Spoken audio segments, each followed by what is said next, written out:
This is the Teletype Model 28 multiple page printer, also known as the waterfall printer. It's got 3 independent typing units in one cabinet. These are all 3 running at 100 words a minute.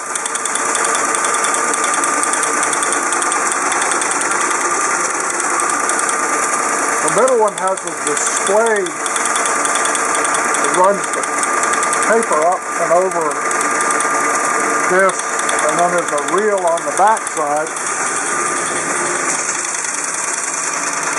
There's the take-up reel for the paper that's going over the display rack. This printer uses brocketed feed paper instead of friction feed like the others. Here's the back. You can see all 3 printers at work. It's a pretty amazing piece of hardware.